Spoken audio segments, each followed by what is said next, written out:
ढेंकानाल जिलार भुवन विज्ञापित अंचल परिषदर आज 14तम परिषद साधारण बैठक अनुष्ठित हो जाइछि। परिषदर सभागृह भुवन एनएसी नगरपाल शुभेन्दु कुमार साहू अध्यक्षतार अनुष्ठित बैठक में उपनगरपालिका समेत 6 जन काउंसिलर जोगदेइथिबा बेले 9 जन काउंसिलर बैठक में अनुपस्थित थिले।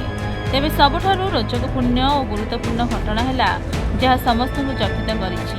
भुवन एनएसी कार्यनिर्वाही अधिकारी प्रदत्त कुमार साहू 14तम परिषद साधारण बैठक पर सरकारी चिठी नंबर 617 एवं ता 2-3-26 लिख समस्त काउंसिलर वृंद समस्त विभाग विभागीय अधिकारी निकट को निजे चिठी करथिबा बेले आज परिषद साधारण बैठक को स्थगित रखिया किरानी हाथ में चिठी पठाई जेतेबेले कि समय दिपा 11 घटिका धार्य कर सठिक समय परिषद मीटिंग आरंभ हो सारी किंतु बैठक चलुवा समय निजे न आसी बैठक को स्थगित करने किरानी हाथ में चिठी पठाइबा क्यों आईन रही एवं कौन आईनगत अधिकार रही प्रश्न करिसेंती नगरपाल शुभेन्दु कुमार साहू। एसहित उपस्थित 6 जन काउंसिलर विजु जनता दल जनप्रतिनिधि भाव में जोगदेइथिबा बेले 12 नंबर वार्डर काउंसिलर कविता सेनापति गर्भवती थिबा सत्वे जोगदेइथिले। अपर पक्षरे बीजेपी निर्वाचित 7 काउंसिलर समेत बीजेडी 2 विद्रोही काउंसिलर अनुपस्थित यह राजनैतिक कारण होइथाइ पारे जहाँ अत्यंत निंदनीय बोली कहिसेंती नगरपाल। प्रकाश था कि भुवन एनएसी नगरपाल शुभेन्दु कुमार साहू को पूर्व राज्यपाल निलंबित करथिबा बेले नगरपाल ओडिशा हाइकोर्ट द्वारस्थ हो पुनर्बार नगरपाल पद फेरी पाइथिबा परे आज थिला परिषदर प्रथम बैठक जहाँकि विजु जनता दलर 6 जन काउंसिलर जोग देइथिबा बेले बीजेपी काउंसिलर मानक बैठक को आसिनथिले। यहाकु नै भुवन एनएसी राजनैतिक अस्थिरता देखा देइथिबा बेले भुवन एनएसी उन्नतिमूलक काम पई समस्त सहयोग कामना कर नगरपाल शुभेन्दु कुमार साहू। जय जगन्नाथ। आज भुवन विज्ञापित अंचल परिषदर 14तम साधारण बैठक अनुष्ठित हो जाइछि। भाइस चेयरमैन महोदय 5 जन काउंसिलर और ऑफिस किछि स्टाफ जोग देइथिले।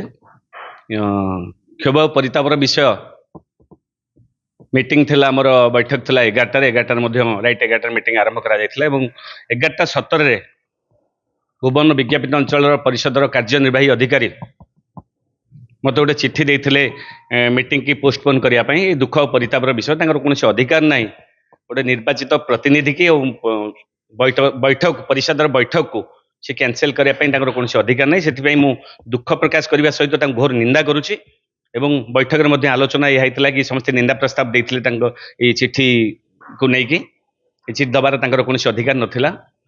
विशेषकर जेहेतु एग्जीक्यूटिव नहांती आम फाइनेंशियल कौन डिस्कस करना आज ये बैठक थिला भुवन उन्नति काम करने समस्त को आम लेटर माध्यम जनइलु। ऑफिस की ऑर्डर दिया प्रत्येक काउंसिलर को 15 जन काउंसिलर को चिट्ठी सर्व करेंगे, प्रत्येक डिपार्टमेंट को चिट्ठी सर्व करेंगे, माननीय विधायक कामाख्यानगर चिट्ठी सर्व करेंगे, माननीय एमपी की चिट्ठी कर मेल ऑफिस तरफ कर अच्छा डिपार्टमेंट मान करते भी एग्जीक्यूटिव आज अनुपस्थित थे। से जेहेतु एग्जीक्यूटिव अनुपस्थित थे आम कौन फाइनेंशियल डिस्कस कर बैठक हूँ देखो जो 9 जन काउंसिलर जे अनुपस्थित अच्छे भुवन में आम जन्म नहीं भुवन लोक मैंने आमको निर्वाचित निर्वाचित प्रतिनिधि हिसाब से बसई भुवन डेभलपमेंट कार्य करने आमको बछा जाइए भुवन उन्नति किपर हम ता विषय आमको ये बैठक डक जाए। तेणुक अनुपस्थित आम क्षोभ प्रकाश करुँ। आशा करुँच समस्ते आगामी बैठक में सहयोग करेंगे और निर्वाचित प्रतिनिधि को अनुरोध कर आगामी बैठक में सहयोग करेंगे। भुवन उन्नतिमूलक काम मु बद्ध परिकर मु प्रतिश्रुति दूसरी भुवन उन्नति काम पूर्ण सहयोग करी। भुवन जनसाधारण हित दृष्टि ये बैठक डक जाए।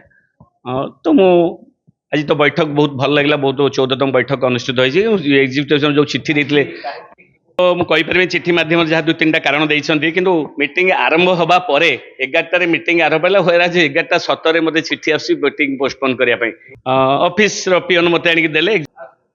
Giridhari Sahu councillor 1 number ward Bhuban विज्ञापित अंचल परिषद आज आम एनएसी 14तम साधारण बैठक अनुष्ठित होता।